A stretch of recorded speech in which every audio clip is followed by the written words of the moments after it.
Hello and welcome to the NewsX Sunday Guardian Roundtable. With the Bihar elections nearly coming to an end, we are here to discuss two things. One, the impact of those elections at the center, and also which way is the wind blowing in Bihar. For this, I have with me Dr. Sudhanshu Trivedi, BJP spokesperson, Radhika Ramaseshan, political editor, The Telegraph. I have Dr. Rakesh Sinha, he's director of India Policy Foundation and RSS ideologue. Tom Wadakan, Congress spokesperson. Sudhanshuji, I'll begin with you first. In the beginning of the campaign, it did look as if, the BJP Gathbandhan had the upper hand. But now it seems midway that they lost steam somewhere. Maybe they should have, portrayed a CM candidate. Where did you people go wrong? Whatever the projection or impression may be there in the media, but we are quite confident that the process which was initiated through Bihar in June-July 2013, when Janata Dal departed from Bharatiya Janata Party, that eventually led to formation of a clear majority government at center, will finally culminate here again in Bihar, because after this Lok Sabha election, this is going to be the first election in which the combined opposition with its total might trying to stop BJP. Once this matter is solved, in my opinion, the path for India to move ahead in the road of development. If you win, but if you don't? I don't think there is going to be any if and but in this case. Okay. Radhika, are you a little more realistic or cautious? Absolutely. I mean, this election is all about Nitish Kumar. I think it was quite apparent from day one. It's a state election. You have a strong state leader as against a prime minister whose image is losing its sheen, over 1.5 years. So, it was Nitish Kumar versus Modi in the Lok Sabha as well in Bihar, and of course Modi sort of triumphed. But this time I do believe that the tables have turned. The BJP's biggest miscalculation was they thought that this Mahagathbandhan will not work on the ground.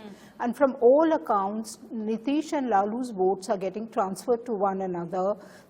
Not only that, they're workers. I mean, they're not cadre-based parties, but they do have workers on the ground. The workers are working very well, and Lalu and Nitish are also meeting regularly. There's a lot of interchange of ideas, strategies, and so on going on. So, and the internal reports from the BJP, of course, Dr. Trivedi will not say that, is that their own allies are not bringing very much to the table, especially Maji, in whom they had invested so much, is not really getting that much to the table. Okay. So somewhere I think, the BJP's assumptions and strategies have begun to falter. Rakesh, do you agree? Somewhere the BJP's strategies are not working out on the ground level. But my assessment of Bihar is different. I think besides the castes, coalition of social forces, there is another factor, that is the middle class. Right. Bihar constitutes to 12% middle class. This is the highest in the number comparing to any state. Middle class in the sense that they are from the different castes, but they have one opinion that Bihar should develop. And that middle class has two choices. One, Nitish model.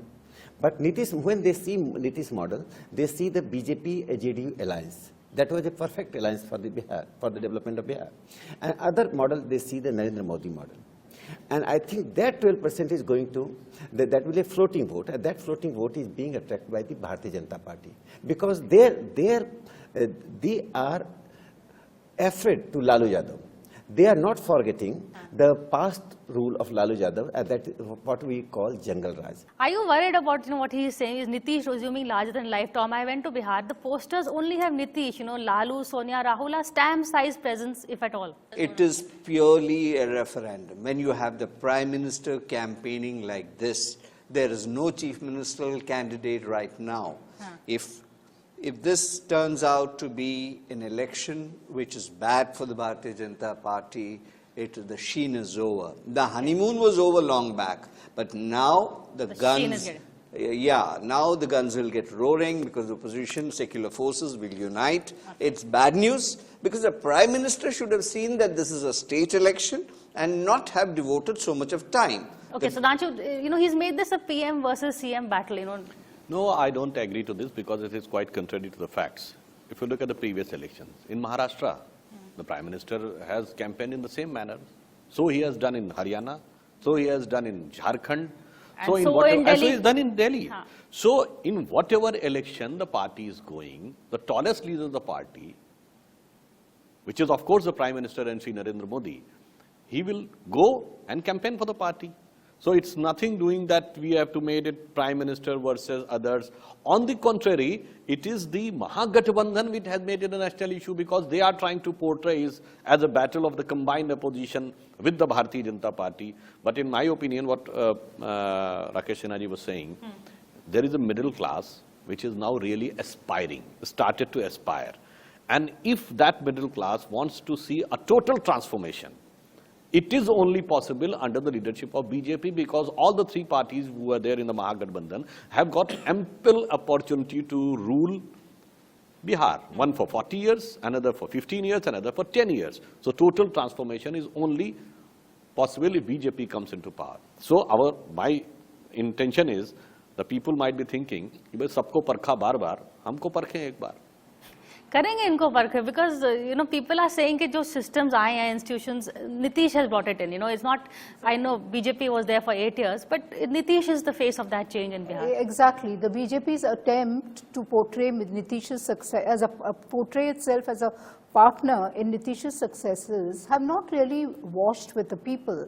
I mean, their whole line was that as long as Nitish was our ally, things were going fine. The moment he teamed up with Lalu, things started to deteriorate. I mean, they sort of evoke memories of the so-called Jungle Raj and so on. Now, the reports are that that assumption too is not working on the ground. I mean, whatever credit there is on the balance sheet is going straight into Nitish's account. Nobody's mentioning Sushil Modi or any of the others who were who had fairly high profiles in the Nitish dispensation as also being responsible for the success. So, on the other hand, the perceived deficiencies of the central government are being highlighted in Bihar. I mean, people are talking about Modi's frequent foreign trips, but what do they bring to India? What do they bring to Bihar? I mean, that is the only thing that is being, among the things that's being talked about. Then you have the rising price of arhar dal, which is such a staple on the Bihar table. I mean, their pili dal and things are is very famous. And right in the midst, in the festival season, you're having to shell out 200 or more for a kilo of arhar dal. That has pinched people very badly. And I mean, Mr. Modi can celebrate his sort of successes or so-called successes abroad, but at the end of the day, in a state like Bihar, it is going to be about arhar dal. Also, Rakesh ji, one more thing, your point is the people are not really helping. He's getting hit from his own people. Bhagwat ji's statement on reservations. The timing of the statement, especially keeping Bihar elections in mind, hasn't it hurt the BJP? People of Bihar and voters of Bihar are very politically conscious, that you will agree.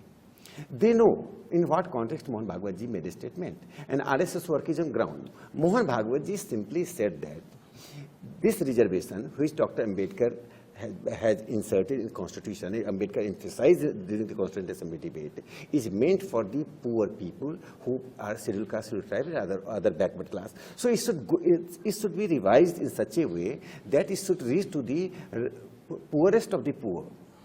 Poorest of the poor, it should not be confined to the creamy layer. That was the basic purpose. See, it's a thought that could have waited for 2 more months, not right in the middle of the Bihar elections. But you just see, the message has twin advantage to the BJP. One advantage is that across the country, there are people, rational people, who want that reservation policy should be reviewed.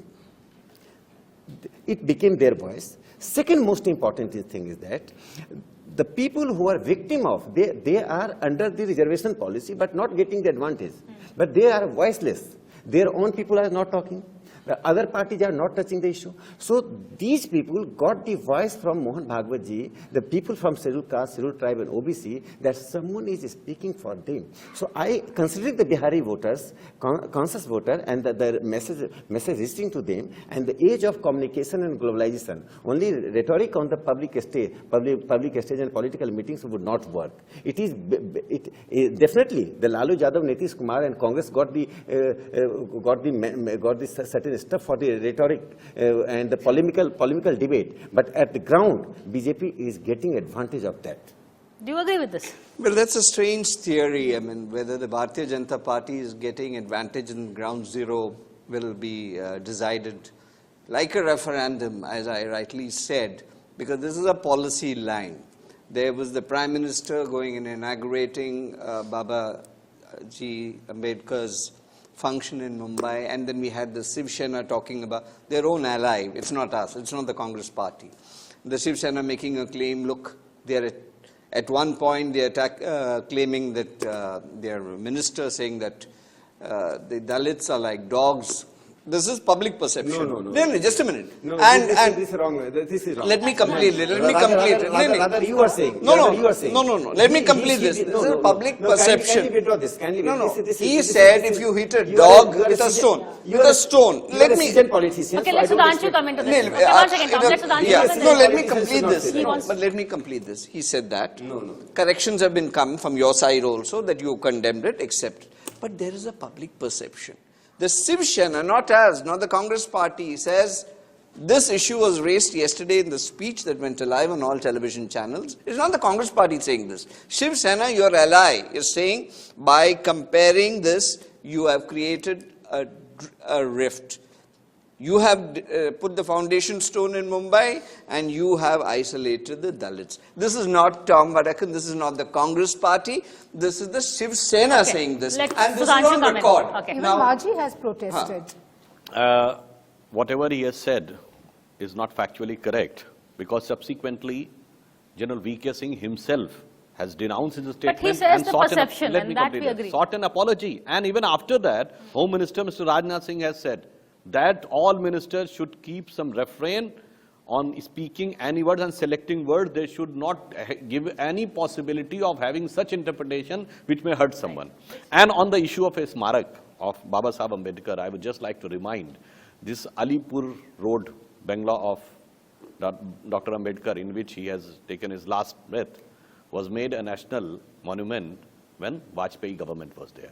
And right now, in Nagpur and Mumbai, it is when Modi government is there. So the commitment of Bharatiya Janata Party towards the Dalit on factual and on symbolical, both the bases are proven. And on the issue of reservation, I would like to put one more thing.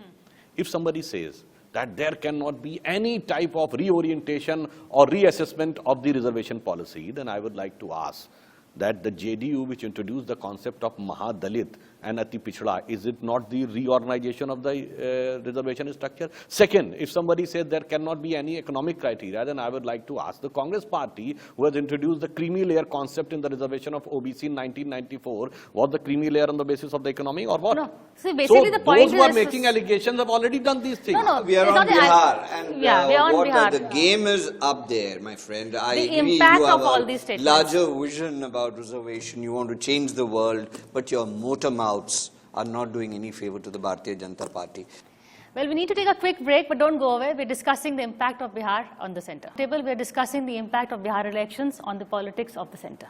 No, on the point of reservation, okay, maybe Mr. Bhagwat had a point when he said that it should be more inclusive and more expansive and so on. But the reality is that so far, only certain castes have been able to take advantage of reservation because of economic empowerment. The Yadavs, Kurmis, in UP, the Lodh Rajputs, and certain other castes. Now, Mr. Bhagwat is virtually suggesting that you knock these castes out of the ambit of reservation and then open up to a whole mass which is not economically empowered enough so far to take advantage of reservations. Now, that is an organic process. I mean, a few years hence, I'm sure they will be in a position to take advantage, but we are talking about Bihar, we are talking about the present context. And, in the present context, I think it was an impolitic statement. No, I think it is putting words in Mohan Bhagwatji. What Bhagwatji meant. What Bhagwatji meant. He said it in Gorakhpur. No, But he's repeating it. She's He right. repeated She's- it in Gorakhpur, that you skim off we the stand cream. by that. We stand for that position. What Bhagwatji said that capacity build while reviewing the reservation, do capacity building of those people who are under the ambit of reservation but not getting the benefit of reservation due to the capacity deficit. So remove the capacity deficit, empower them from the beginning, economically and educationally, give the facility so that they could become. But as far Bihar is concerned, I'm giving you.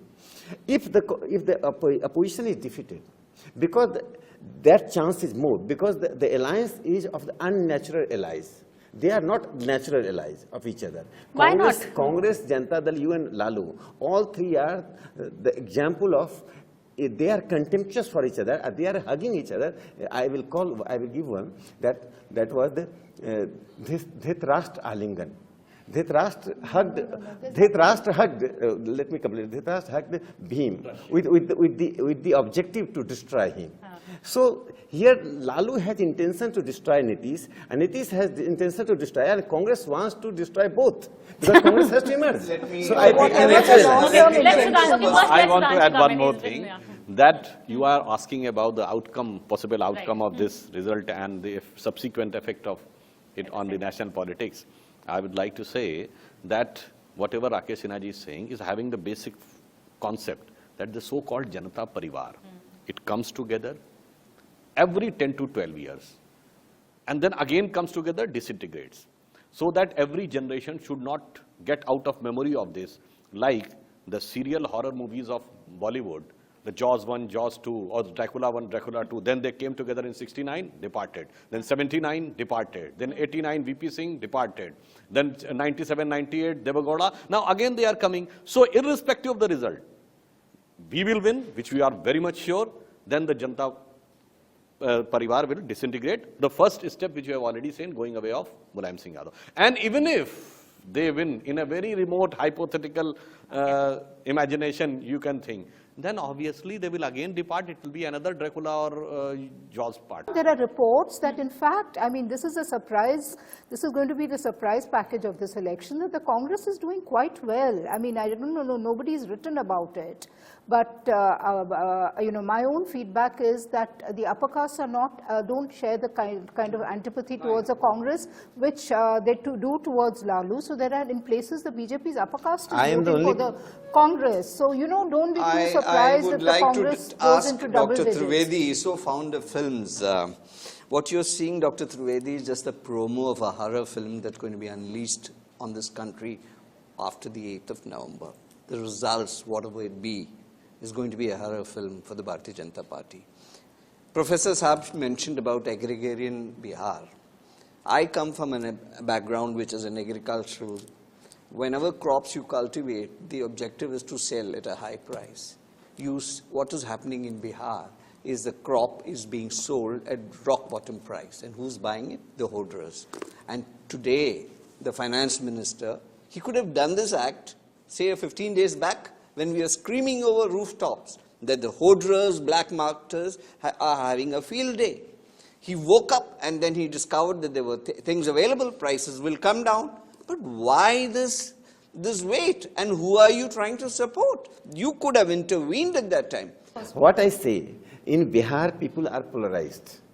And polarization has started the day JDU and BJP the alliance. Did I hear the word polarized? Did I hear the word polarized coming from you, Professor Saab? Polarized, not religious ground. Polarized is politically polarized. I thought I caught you in the wrong word. Dictionary polarization does not mean the religious polarization. But generally perception is polarization. Because in Congress, dictionary polarization means religious polarization. I am not. Be what it may, but generally public. It is my. I am talking from the Oxford dictionary, not from the Congress dictionary. So in Cambridge Bihar, dictionary calls it the same. In Bihar, people are polarized. The day it began, the JDU and BJP alliance was dissolved. People decided that day that Nitish Kumar could not do well without the BJP, and I think that is the situation that is continuing. And second, Narendra Modi's popularity is in Bihar is unmatched. People are vocal for him. But he cannot be the CM. We will know that on 8th November. But he cannot be the CM. You are not considering one factor. What? I'll meet Dr. I Trivedi don't support that one's caste should be discussed in either debate or in political meetings. But as far as Bihar's caste politics is concerned, Narendra Modi, being from OBC, The perception about the BJP has diminished because BJP is a party of the upper caste. Because the people are realizing the OBC and EBC, people are coming, they are political conscious. Considering them, they are not politically conscious, only upper caste has capacity to political analysis. It is wrong. So the EBC and OBC people are realizing that there is a really constructive social engineering in the BJP, and that is from the natural process. It is not imposed. I think, if the BJP wins, of course, there's no doubt that Mr. Modi can forge ahead with his reforms agenda and really get gung-ho in Parliament, because remember, we are going to face the winter session of Parliament immediately. However, if the BJP, if the NDA loses, and the chances of it losing are greater, it's going to be disastrous for the BJP in Parliament, because it's up against a hostile Congress anyway. I mean, we saw the last session. And a victory is going to give Congress the kind of morale it needs to emerge as a stronger opposition spearhead. Last word to you, and you have to give us your prediction. In ancient India, when it was the golden age of India, the Bihar was at the center. Now, when on 21st century India is all set to march towards the golden age, how can Bihar not be the part of this? Not only the part of this, but it has to be on the center stage. But I would also like to say that 21st century of the Indian politics is going to be the century of BJP, as the 20th century was dominated by Congress. On the prediction part, I would like to say that it is the nature's law, like this circle, the first and final point is almost same. So the Congress was founded by a foreigner, Allen Octavian Hume, in 1885. So after leadership of the foreign origin, it's all set to diminish and eventually vanish. If wishes were horses, beggars would ride them. Okay, on that note, I'm afraid we have to end this. But thank you for watching this edition of the Roundtable. We'll see you again, same time next week.